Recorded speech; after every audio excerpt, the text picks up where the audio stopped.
You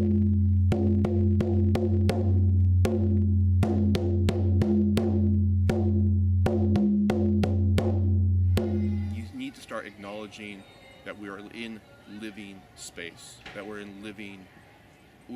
a living planet, a living earth, and acknowledging that humans cannot be separate from that, but we have to become part of it again.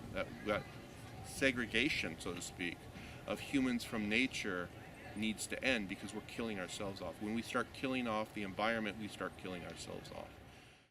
Is that the children will be playing in the dirt and digging up worms and maybe making, little fairy houses or worm houses or worm hospitals, and then bringing over lots of medicine from the trees, the leaves from the trees, worm, child care centers, like all of these things that they're hearing about in the world, they can process through play. And so they do it that, the earth gives them every life lesson is like metaphorically represented in nature. And so the children are constantly playing all of these things out, which is really cathartic for them. It's a really powerful way for them to process what's happening in a safe space. And so they'll be playing with worms, and then we'll say, okay, it's time to gather the eggs for the chickens. And they'll think, oh, maybe we should feed the worms to the chickens. Okay, great, let's bring the worms over, we'll feed them to the chickens. So a linear thought pattern might be like, well, wait a minute, we just made friends with these worms, we've been taking care of them, we built houses for them, if we feed them to the chickens, that would be sad, right? Maybe, right? That's kind of a linear way of thinking about it. But the cyclical way of thinking about it is, yeah, let's bring the worms over and feed the chickens. And then we'll feed the chickens, and then we'll gather the eggs from the chickens, and then the chickens' eggs will feed us. And then we'll go back and we'll bring our scraps to the compost pile. And then once the compost pile is thriving, we'll go back, and like when we start digging through it, guess what we'll find? Worms. There they are, And so there's not all of these polarities of like sad and happy or bad and good or life and death. It's just a cycle. Acknowledge the dark, acknowledge the shadow, acknowledge the part of ourselves that is the oppressor, and don't just identify with the oppressed or the victim. That empowers us. When we can identify ourselves in both roles, we can identify that we have capabilities on both ends of the spectrum. We come to a place of wholeness and a place of unity, and from there we can choose our actions and be more conscious and more aware of our choices in our life and our direction. People use the word evolution to refer to humanity. I believe part of that evolution needs to entail doing something different. And choosing, consciously to embrace different patterns and to consciously choose different paths concerning the way we live and how much violence that really needs to entail. I know that to some extent, violence is part of life, just like suffering is part of life. People need to hunt. When people were hunter-gatherers, that is, people need to hunt to kill food, for example. People need to experience pain on some level to live, but how much do we really need to let it rule our lives? And I would hope that in generations to come,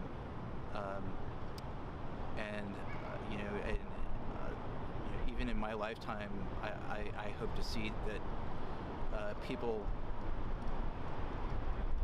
choose something different as far as that goes, and consciously, without the force of government, without the force of political power, trying to make them do it. That doesn't work. That's part of the insanity. It's cannibal disease, and so if you look at what's going on with this, we have this greed, this desire to eat and consume, and that's what really consumerism is. You look at Gabor Mati's work up in British Columbia. He has a book out called Hungry Ghosts, which he talks about addictions. You look at ancient Greek mythology, there is a character, I think it's the king of Thebes, who cuts down one of the trees of Demeter, and she curses him, because this is, that tree was, her dryad was in there, her one of her followers, and it was a living tree. All trees are living, but it was specifically in honor of her, and this king cuts it down, and she curses him with constant hunger in his stomach, to the point where he sells off his daughter for food. He ends up eating his own limbs, and that's what we have now.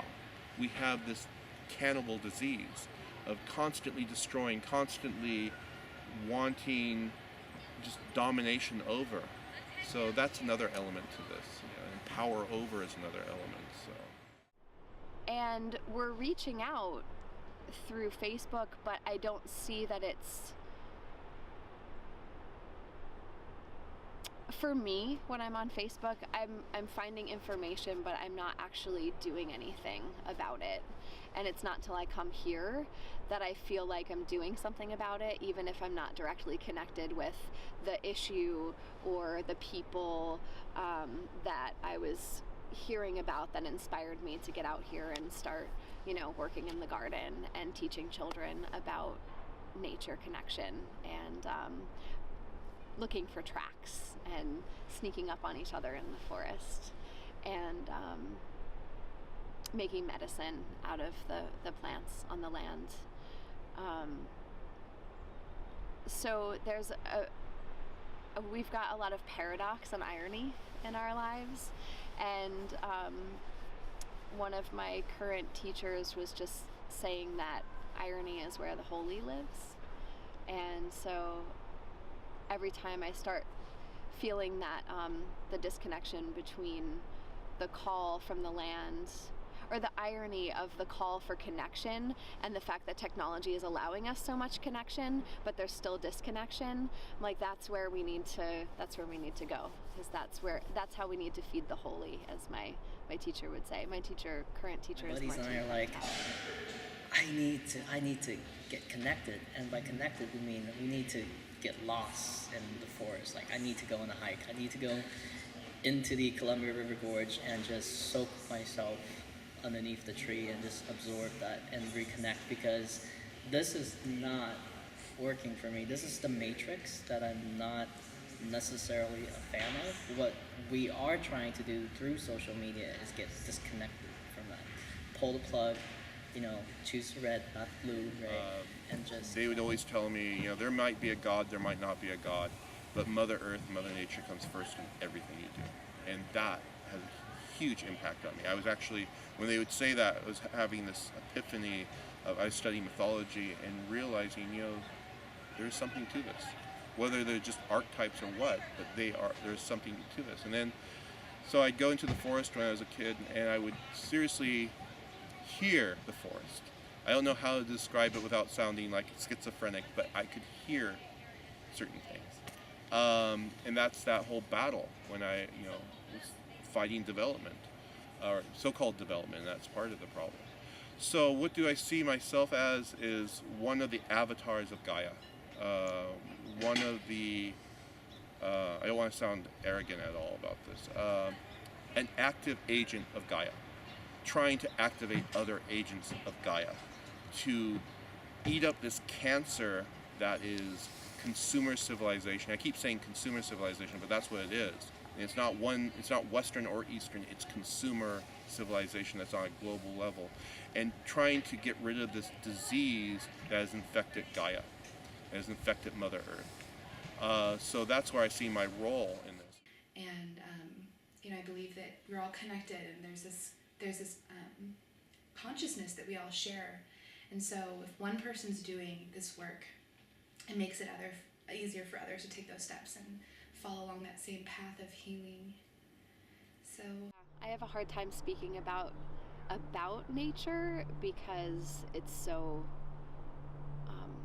much bigger than I could ever understand, and I don't want to minimalize it at all. So just kind of in awe, basically, of this place.